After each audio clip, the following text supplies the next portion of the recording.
बिस्मिल्लाहिर्रहमानिर्रहीम। अस्सलाम वालेकुम डियर स्टूडेंट्स, मैं हूं प्रोफेसर अज़मत अली और आप देख रहे हैं मेरा चैनल मैथ्स फॉर यू। आपको सेकंड ईयर मैथमेटिक्स की क्लास में वेलकम करता हूं। सेकंड ईयर मैथमेटिक्स में हमारी एक्सरसाइज 4.3 जो है वो आज हमने स्टार्ट करनी है। मैंने लास्ट लेक्चर में concept of angle of inclination और स्लोप ऑफ लाइन और स्लोप ऑफ लाइन सेगमेंट जो है इसके ऊपर डिस्कशन की थी। आपने अगर प्रीवियस लेक्चर नहीं देखा तो उसको लाजमन जाकर आप देखें, क्योंकि आज का जो लेक्चर है वो अगर आप पहले वाला लेक्चर देख लेंगे लास्ट लेक्चर तो आपको इंशाल्लाह इसकी अच्छी समझ आ जाएगी। लेक्चर को देखने के लिए आप आई टैब पर क्लिक करें तो इंशाल्लाह आपके पास वो लेक्चर आ जाएगा। उसके अलावा मैंने इस पूरे चैप्टर की जो कंप्लीट प्लेलिस्ट है या आपकी बुक के जो डिफरेंट चैप्टर्स हैं उन तमाम की प्लेलिस्ट डिस्क्रिप्शन बॉक्स में रख दी है। तो स्टार्ट करते हैं हम क्वेश्चन नंबर 1 से। तो इसमें आज के लेक्चर में जो हमारे पास फार्मूलाज इस्तेमाल होंगे मैं थोड़ा सा उसको दोबारा रिवाइज़ करवा देता हूँ आपको। चले नहीं तो यहाँ से करते हैं, यहाँ से समझ आ जाएगी आपको। क्वेश्चन नंबर 1 के हैं 3 पार्ट। कहते हैं find the slope and angle of inclination of the line joining the points. आपको 3 पार्ट दिए हैं, हर पार्ट में 2-2 पॉइंट आपको गिवन है। आपने उन दोनों पॉइंट्स को मिलाने वाली लाइन की स्लोप मालूम करनी है और एंगल ऑफ इंक्लिनेशन मालूम करना है। तो कैसे करना है, जैसे मैं यहाँ पर पहला पार्ट करने लगा हूँ। फर्स्ट पार्ट में आपको जो 2 पॉइंट दिए हैं उनका आप नाम रख लें। पहले पॉइंट का नाम आप ए रख लें। तो ए है आपका -2 और 4, -2, 4। और दूसरा जो पॉइंट है उसका नाम आप बी रख लें। तो बी के कोऑर्डिनेट होंगे 5,11। अब आपने निकालनी है slope of line segment A B. तो स्लोप ऑफ लाइन का फार्मूला है, स्लोप ऑफ ए बी निकालना है तो यहाँ पर आप लिखेंगे एम के नीचे ए बी। ठीक है, ये रिप्रेजेंट करता है ए बी के स्लोप को। सही है। तो फार्मूला क्या है इसका? ये फार्मूला है y2 - y1 over x2 - x1। y यानी y में से y के कोऑर्डिनेट, x में से x के कोऑर्डिनेट। तो आप a के नंबर जो हैं उनका नाम रख लें x1 y1 और b के नंबरों का आप नाम रख लें x2 y2। ठीक है। तो सिंपल एक मतलब आप फार्मूला लिख देंगे, क्वेश्चन में बार बार लिखने की ज़रूरत नहीं है। तो आपने क्या करना है, यहाँ पर अब y में से y को माइनस कर दें। तो y2 आपका आ गया 11 और y1 है 4। 11 - 4 ओवर x2 की वैल्यू 5 है और x1 की वैल्यू -2 है। ऊपर आ जाएगा 11 - 4 7 और नीचे भी ये प्लस कर लेंगे तो 7 बन जाएगा। तो 7 ओवर 7 आंसर क्या आ जाएगा? 1 के बराबर। तो स्लोप ऑफ लाइन आपके पास ए बी की आ जाएगी 1 के इक्वल। ठीक है, इस तरीके से आपने इसको कैलकुलेट करना है। आगे इसी लाइन का निकालना है आपने angle of inclination. Angle of inclination का आप नाम रख लें alpha. Late alpha be the angle of inclination. Alpha be the angle of inclination. Angle of inclination के मुतालिक मैंने बताया कि लास्ट लेक्चर में मैंने काफ़ी डिटेल से बताया है, आप वहाँ से देख लीजिएगा। यहाँ पर मैं इसका सिर्फ फार्मूला लिख रहा हूँ। तो एंगल ऑफ इंक्लिनेशन अल्फ़ा है, तो अल्फ़ा यहाँ पर है, फार्मूला इसका होता है slope of line m = tan alpha, tangent alpha. अब स्लोप हमने एंगल ऑफ इंक्लिनेशन किस लाइन का निकालना है? A B, line A B का। ठीक है, तो इसके नीचे आप यहाँ पर लिख लें ये let alpha be the angle of inclination, then आप लिखेंगे कि tan अल्फ़ा इसके बराबर होता है। अब यहाँ से आपने अल्फ़ा की वैल्यू कैलकुलेट करनी है। तो ये आ जाएगा tan अल्फ़ा = स्लोप कितनी निकली है? 1 के बराबर निकली है। यहाँ से आप tan को दूसरी तरफ शिफ्ट कर लें, यानी दोनों तरफ आप tan इनवर्स अप्लाई करेंगे, tan इनवर्स। तो ये आ जाएगा tan इनवर्स 1। तो कैलकुलेटर से आप tan इनवर्स 1 कैलकुलेट करें, ये आपके पास आएगा π/4 के इक्वल 45 डिग्री। तो इस लाइन का जो एंगल ऑफ इंक्लिनेशन बनता है वो आपके पास 45 डिग्री है। मैं थोड़ा सा आपको इसको ग्राफिकली बता देता हूँ। यानी ये इस तरह है, अगर ये हमारे पास लाइन है, फ़र्ज़ कर लें यहाँ पर है। ठीक है, ये आपका पॉइंट ए है। यहाँ पर एग्जैक्ट मैं अब यहाँ पर चले, मैं एग्जैक्ट ए और बी की प्लॉटिंग नहीं कर रहा, फर्स्ट क्वाड्रेंट सेकंड क्वाड्रेंट, मैं जस्ट ऐसे लेता हूँ। ये मेरे पास ए है, ये बी है। ठीक है, तो ये लाइन ए बी हो गई। इस लाइन ए बी ने एक्स एक्सिस के साथ, ये हमने एक्स एक्सिस के पैरेलल ये एक लाइन ड्रा की, इसके साथ ये जो एंगल आपने बनाया है ना, ठीक है, अल्फ़ा, वो 45 डिग्री है। वो 45 डिग्री है जो लाइन एक्स एक्सिस के साथ पैरेलल आपने ड्रा की है ऊपर। ठीक है, उसका और इस लाइन के दरमियान जो एंगल निकला है डैट इज़ कॉल्ड 45 डिग्री, वो एंगल ऑफ इंक्लिनेशन है। एक पार्ट और मैं यहाँ पर आपको करवा देता हूँ, फिर सेकंड पार्ट आप खुद कर लीजिएगा। थर्ड पार्ट हम कर लेते हैं। थर्ड पार्ट में जो पॉइंट हैं इनका नाम भी आप चाहे ए और बी लेट कर लेते हैं यहाँ पर। Let A is equal to 4,6 और बी जो है उसका नाम हम रख लेते हैं 4,8। अब हमने स्लोप कैलकुलेट करनी है, बिल्कुल वही है, मैं दोबारा फार्मूला नहीं लिख रहा, फार्मूला आपके सामने है। Slope of A B is equal to y में से वाई के कोऑर्डिनेट यानी 8 - 6 ओवर 4 - 4। 8 - 6 आ जाएगा 2 के बराबर, 4 - 4 0 आ गया। आप जानते हैं कि किसी रियल नंबर को जब आप 0 पर डिवाइड करते हैं तो आंसर आता है इन्फिनिटी। हम जानते हैं जब आप किसी रियल नंबर को 0 पर डिवाइड करते हैं, दिस इज़ कॉल्ड इन्फिनिटी। तो 2/0 इज़ इक्वल टू इन्फिनिटी। तो इस लाइन की स्लोप जो है इन्फिनिटी है। ग्राफिकली क्या ये शो करती है स्लोप किसी लाइन की स्लोप अगर इन्फिनिटी हो तो वो लाइन वाई एक्सिस के पैरेलल होती है, ठीक है। तो अब यहाँ पर अगली चीज़ है, हमने एंगल ऑफ इंक्लिनेशन निकालना है। अगला आपने लाइन लिख नहीं है, let alpha be the angle of inclination then m is equal to tangent alpha, ठीक है। तो यहाँ पर एम ए बी आएगा आपके पास टेन अल्फा के equal. Slope m A B, slope निकली है इन्फिनिटी के बराबर, ये आ गया टेन अल्फा।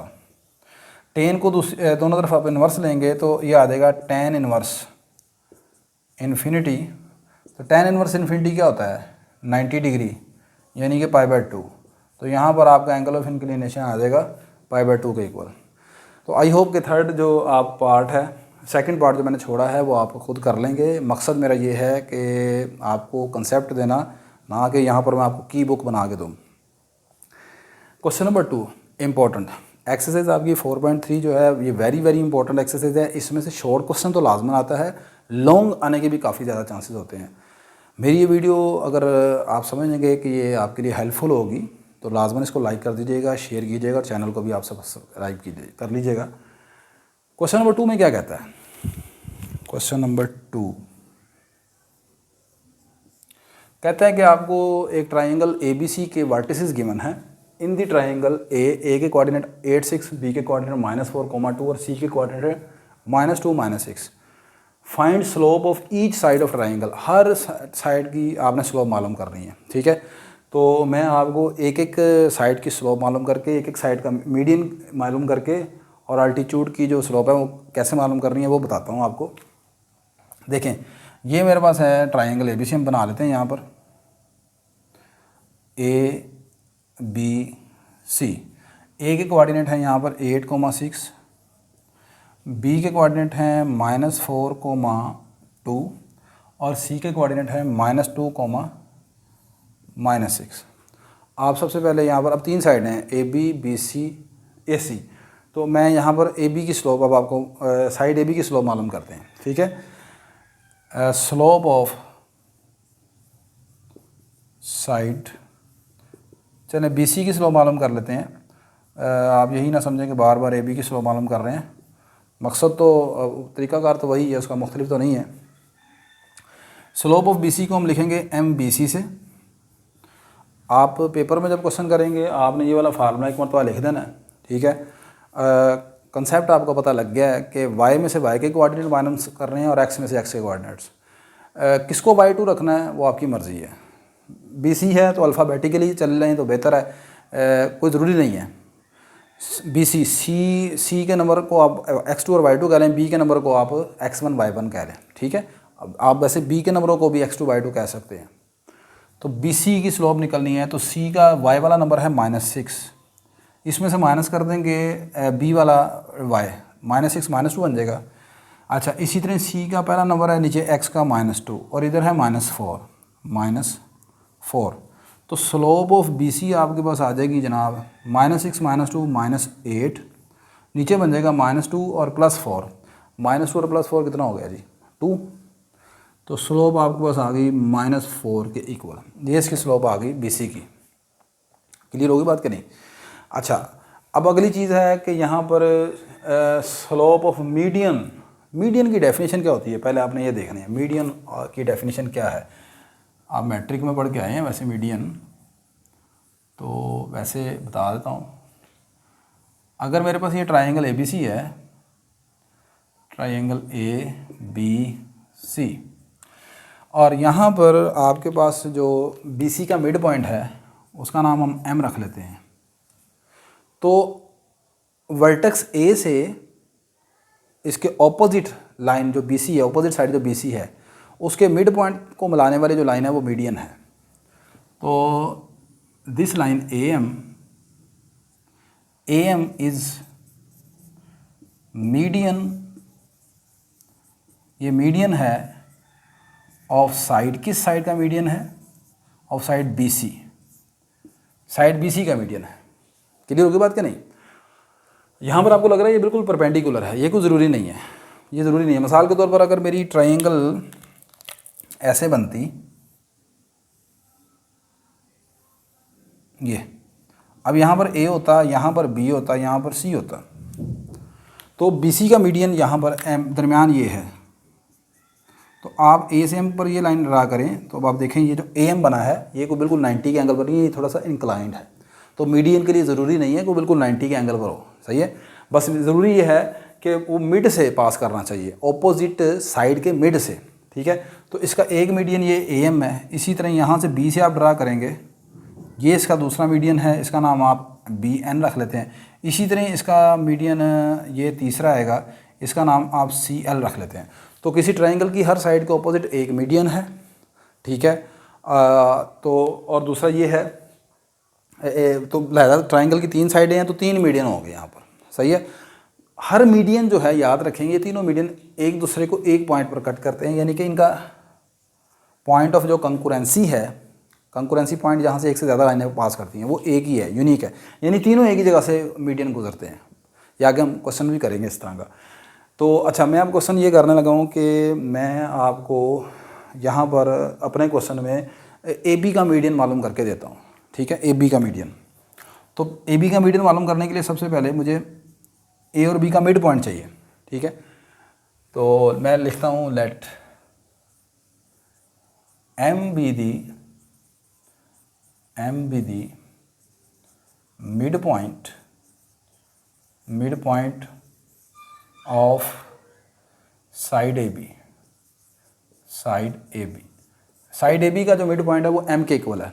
तो आपको सबसे पहले यहाँ पर M निकालना है, we need to find M कौन है? मिड पॉइंट है। मिड पॉइंट आप कैसे निकालते थे? मिड पॉइंट का फार्मूला था x1 plus x2 over 2 comma y1 plus y2 over 2। तो यहाँ पर A के जो नंबर हैं उनको हम x1 y1 कह देते हैं, B के नंबरों को x2 y2 कह देते हैं। यानी कि x में x के नंबर जमा कर रहे हैं, 2 पर डिवाइड करना है, y में y के नंबर जमा कर रहे हैं, 2 पर डिवाइड करना है। तो M निकलेगा इस तरह, A में x का नंबर है 8, उधर B में x का नंबर है -4, इन दोनों को आपने किया प्लस 2 पर डिवाइड कर दिया। सिमिलरली A का दूसरा नंबर है y वाला 6 और उधर दूसरा नंबर है 2, इन दोनों को प्लस किया, 2 पर डिवाइड कर लिया। तो आपके पास जो M निकल आएगा मिड पॉइंट वो आ जाएगा 8 माइनस 4 कितना हो गया? 4 ओवर 2, और ये कितना हो गया? 6 प्लस 2 8 ओवर 2। तो आपके पास M कितना बन जाएगा? 4 को 2 पर डिवाइड करें 2 और 8 को 2 को डिवाइड करें 4। ये हमारे पास आ गया मिड पॉइंट M की कोऑर्डिनेट 2,4। क्लियर होगी बात कि नहीं? अच्छा, तो अब मैं मीडियन मालूम करने जा रहा हूँ, और वो मीडियन कौन सा बनेगा? ये CM इज़ आवर मीडियन। और ये किस साइड का मीडियन है? AB साइड का। कैसे पता चलेगा AB का? कैसे पता चलेगा? AB मिड पॉइंट आपने किसका निकाला है? M निकाला ना, वो किस साइड का है? AB साइड का ना। तो फिर ये आपके पास जो मीडियन होगा वो AB साइड का मीडियन होगा।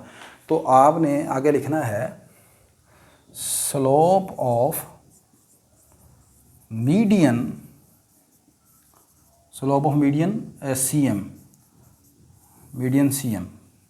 ठीक है। बस इतना लिखते हैं, स्लोप ऑफ मीडियन CM। ये लिखने की जरूरत नहीं है कि slope of median CM of line side AB, इतना नहीं लिखना, बस इतना ही काफ़ी है। स्लोप ऑफ मीडियन CM की आपने स्लोप मालूम करनी है। उसे मैं कैसे लिखूँगा? MCM इक्वल टू, ये M के नीचे आप ये नीचे CM लिख देंगे ना, तो इससे ज़रा ये क्लियर हो जाता है कि आप किस साइड की स्लोप मालूम कर रहे हो। अच्छा, स्लोप कैसे मालूम करते हैं? y में से y के कोऑर्डिनेट, x में से x के कोऑर्डिनेट। तो मैं M के पॉइंट्स को ले रहा हूँ x2 y2 और C के कोऑर्डिनेट्स को ले रहा हूँ x1 y1। तो M का y कोऑर्डिनेट कितना है? 4, इसमें से आप सी का वाई कोऑर्डिनेट कितना है -6, इसको माइनस कर दिया, डिवाइडेड बाय एम का एक्स कोऑर्डिनेट कितना है 2, ऊपर एक्स कोऑर्डिनेट कितना है -2, 2 - 2, ऊपर बन जाएगा 4 + 6 10 और नीचे 2 + 2 4, इसको कैंसिल आउट कर दें तो सी एम जो मीडियन है उसकी स्लोप आ जाएगी 2 × 2 = 4, 2 × 5 = 10, 5/2। क्लियर होगी बात क्या नहीं? अच्छा, तो लास्ट अब रह गया है, अब आपने बाकी क्या करना है, बाकी जनाब इस साइड का मीडियन निकालें, मतलब मिड पॉइंट निकालें, उसका नाम हम एन रख लेते हैं, फिर इन दोनों को मिला देते हैं तो ए एन जो है, ए एन आपका मीडियन बन जाएगा, स्लोप ऑफ ए एन निकालेंगे आप। इसी तरह ही इसका मिड पॉइंट निकालें, उसका नाम हम एल रख लेते हैं, फिर आप बी एल निकालेंगे, बी एल मीडियन की स्लोप, ठीक है। तो आई होप कि आप इतना अब कर लेंगे, ठीक है। अब मेरे पास रह गया ऑल्टीट्यूड। ऑल्टीट्यूड की स्लोप, ऑल्टीट्यूड की डेफिनेशन क्या है वो पहले देख लें, फिर उसकी स्लोप मालूम कर लेते हैं। ऑल्टीट्यूड किसे कहते हैं आप? ऑल्टीट्यूड देखें जी, मेरे पास ये जो एक, चलें ट्रायंगल पहले बना लेते हैं। ये मेरे पास अगर ट्रायंगल है, ये ए पॉइंट है, ये बी है और ये अगर सी है, तो आप ए से एक परपेंडिकुलर लाइन ड्रा करेंगे BC के ऊपर, ठीक है। A line drawn from a vertex, a perpendicular line drawn from a vertex to the opposite side of a triangle is called altitude of the side. मतलब A से आपने एक perpendicular draw की लाइन बिल्कुल 90 के एंगल पर, ये, और इसका नाम आपने रख लिया ए डैश, फजा मिसाल के तौर पर। तो this A dash is line A dash is altitude of side BC। ये साइड BC का ऑल्टीट्यूड है। ऑल्टीट्यूड के लिए ज़रूरी नहीं है कि वो मिड से पास करे, उसके लिए ज़रूरी है कि सिर्फ वो अगली अपोजिट साइड के ऊपर परपेंडिकुलर हो, ठीक है। मीडियन के लिए ज़रूरी था कि वो मिड से जाके मिले, मिड पॉइंट से, और इसके लिए ये ज़रूरी नहीं कि 90 के एंगल पर हो। मीडियन के लिए ये ज़रूरी नहीं है कि 90 के एंगल पर लाइन हो, सिर्फ ये ज़रूरी है कि वो मिड पॉइंट से पास करे। इसके लिए कोई मिड पॉइंट का कोई मसला नहीं है, ये सिर्फ परपेंडिकुलर होना चाहिए, ठीक है। तो यहाँ पर देखें ए डैश जो है वो ए डैश BC का, ए डैश जो है वो BC का मिड पॉइंट नहीं नज़र आ रहा आपको, सही है। तो आगे इसकी हम इस ट्रायंगल में एक ऑल्टीट्यूड की स्लोप मैं आपको मालूम करके दिखाता हूँ। मैं ज़रा इसको मिटा लेता हूँ। नहीं बेटा, मैंने दोबारा ट्रायंगल बना दी, ठीक है, ताकि आपको ज़रा क्लियरली नज़र आ जाए। अब मैं मालूम करने लगा हूँ AB के ऊपर ऑल्टीट्यूड की स्लोप, AB के ऊपर ड्रा किए जाने वाले ऑल्टीट्यूड की स्लोप। जैसे मैंने ऑल्टीट्यूड का आपको बताया कि AB के ऊपर आपने ड्रा करना ना, तो AB के ऑपोजिट वर्टेक्स कौन सा है? C है। तो आप C से ड्रा करेंगे एक परपेंडिकुलर लाइन, और वो जो परपेंडिकुलर लाइन होगी, ठीक है, वो लाइन AB के मिड पॉइंट से नहीं गुजरती, ठीक है, ये ज़रूरी नहीं है, सही है। तो आप यहाँ पर लेट कर लें कि ये जो लाइन है इसका नाम है CC डैश रख लें, या जो भी आप नाम रख लेते हैं, CD रख लेते हैं, चलें, ठीक है। तो अब यहाँ पर आप सबसे पहले लेट करें, let CD be the altitude of side AB का जो ऑल्टीट्यूड है वो CD है। अच्छा, अब आपने इसकी मालूम करनी है स्लोप ऑफ CD मालूम करनी है। अब वो कैसे मालूम करेंगे, ज़रा गौर से सुनिएगा। देखें जी, स्लोप मालूम करने के लिए आपको 2 पॉइंट की ज़रूरत है। अभी तक आपने यही देखा ना, 2 पॉइंट गिवन थे, आपने मालूम कर लिया। मीडियन में देखा आपने, M निकाला था तो A और M से स्लोप निकाल ली। ये BC की स्लोप निकाली तो B और C 2 पॉइंट गिवन थे आपको। ऑल्टीट्यूड के केस में प्रॉब्लम ये है कि आपको यहाँ पर D के कोऑर्डिनेट पता ही नहीं है। D पॉइंट मिड में तो नहीं है ना, पता नहीं, बस यहाँ पर है कहीं पर, तो D के कोऑर्डिनेट नहीं हमें पता। तो यहाँ पर फिर जो CD की स्लोप निकालनी है, फिर वो कैसे निकालेंगे, उसका कंसेप्ट क्या है? उसका कंसेप्ट ये पॉइंट है, ये नोट आपने याद रखना है। मैंने लिखा है if 2 lines are perpendicular then product of their slope will be -1। अगर 2 लाइनें परपेंडिकुलर हों तो याद रखें उनकी स्लोप का, उन दोनों की स्लोप का जो प्रोडक्ट होगा -1 होगा। अगर फ़र्ज़ कर लें कि उनमें से एक लाइन की स्लोप m1 है, दूसरी की m2 है, तो इन दोनों का प्रोडक्ट होगा -1 के बराबर। यहाँ से अगर m2 की वैल्यू निकालनी हो तो वो क्या आ जाएगी -1/m1, और अगर m1 की निकालनी है तो -1/m2। दूसरे अल्फाज में अगर दो लाइनें परपेंडिकुलर हों तो हम ऐसे भी कह सकते हैं कि उनमें से अगर एक की स्लोप गिवन हो तो दूसरे की स्लोप निकालनी है, तो वो कैसे निकलेगी? जिसकी स्लोप गिवन है उसको उसका रेसिप्रोकल लेके -1 से मल्टीप्लाई कर लें, यानी नेगेटिव रेसिप्रोकल। तो अब यहाँ पर हम ये वाला कंसेप्ट यूज़ करेंगे सी डी की स्लोप निकालने के लिए। तो सुने, slope of C D is equal to -1 slope of A B, यानी कि सी डी किसके ऊपर परपेंडिकुलर है? ए बी के ऊपर। तो ए बी की स्लोप को उल्टा कर -1 से मल्टीप्लाई करते हैं, तो आप क्वेश्चन ख़त्म हो गया। -1 ए बी की स्लोप हमने निकाली हुई है, ए बी की स्लोप निकाली है, नहीं निकाली कहीं पर, ये हमारे पास ए बी है। तो ए बी की स्लोप पहले निकाल के रखें आप, ये ए बी है। तो ए बी की स्लोप कैसे निकलेगी? ए बी तो हमारे पास गिवन है ना, ए बी गिवन है, बी भी गिवन है, तो वाई में से वाई के कोऑर्डिनेट माइनस करें, यानी 2 - 6 ओवर नीचे x में से x के कोऑर्डिनेट -4 -8, ये आ गया ऊपर -4 और ये आ गया -12, ये आंसर बन गया 1/3। तो ए बी की स्लोप आ गई 1/3, तो इसको उल्टा दें, अब ये 1/3 है तो उसका उल्टा क्या बन जाएगा? 3 बन जाएगा, -3 आ जाएगी स्लोप ऑफ सी डी। ठीक है, तो ये आपने फार्मूला एक मरतबा लिखना है, तो ये या यहाँ से सीधे इसको उल्टा कर माइनस से मल्टीप्लाई कर दें, तो ये आगे सी डी की स्लोप। क्लियर होगी बात? क्या नहीं? अब इसी तरह ही अगर फ़र्ज़ करें आपने दूसरे ऑल्टीट्यूड की क्वेश्चन स्लोप मालूम करनी है, तो यहाँ से ए से आपने एक परपेंडिकुलर ड्रा किया, ठीक है, और इसका नाम हम रख लेते हैं डी ई, ए ई अल्टीट्यूड। तो A E is altitude of side B C. तो पहले हमें बी सी की स्लोप चाहिए होगी, तो बी सी की स्लोप मैंने निकाली हुई है -4। तो अब सुने ज़रा, तो ये हमारे पास बन जाएगा इस मरतबा ऐसे, मतलब स्लोप ऑफ ए ई जो अल्टीट्यूड है वो किस साइड का अल्टीट्यूड है? बी सी का। तो बी सी की स्लोप निकली है -4, इसको उल्टाएं और माइनस से मल्टीप्लाई करें, उल्टाएंगे तो बनेगा 1/4 और माइनस से मल्टीप्लाई कर दिया, ठीक है, तो +1/4 हो गया। तो ये ए की स्लोप आ गई। आखिरी इसी तरह ही आप ये खुद कर लीजिएगा, ये इसका नाम हम रख लेते हैं ई एफ। तो बी एफ जो है, B F is altitude on the side A C, B F जो है वो ए सी का अल्टीट्यूड है, तो ए सी की स्लोप निकाल कर उसका नेगेटिव रेसिप्रोकल ले लें। तो आई होप कि आज का लेक्चर आपको समझ आया होगा। क्वेश्चन नंबर 1, क्वेश्चन नंबर 2 हमने कंप्लीट किया। इंशाल्लाह नेक्स्ट लेक्चर में हम क्वेश्चन नंबर 3 से स्टार्ट करेंगे। ये एक्सरसाइज आपकी बहुत इंपॉर्टेंट है, और अगर ये लेक्चर भी आपके लिए इंपॉर्टेंट है और अच्छे लगे हैं आपको, लाजमन इनको लाइक कीजिएगा, शेयर कीजिएगा, चैनल को सब्सक्राइब करना नहीं भूलना आपने, इतना आपके लिए मेहनत करते हैं। तो इंशाल्लाह नेक्स्ट लेक्चर में आपसे दोबारा मुलाकात होती है, तब तक के लिए मुझे इजाज़त दीजिए। अल्लाह हाफ़िज़।